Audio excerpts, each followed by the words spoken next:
Hindi mo rin papayag yung tatamad-tamad, lalo na korap na pulis. Pagka pulis pumasok kayo dyan, sinabi ko sa inyo, mauna talaga kayo. And remember, wala akong sinasabi. I'm just saying, relaying to you a past event.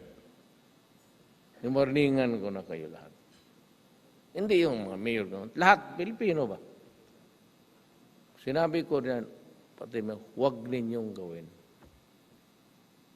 And the following day, you go to me in my office, bubulahin mo ako na mayor, wala talaga ganun. Ano na si matter of fact, isang kwartong Cebu na. And this mayor again in Mindanao, he killed his own policemen who did not obey him kasi ayang sumunod because of the Cebu operation.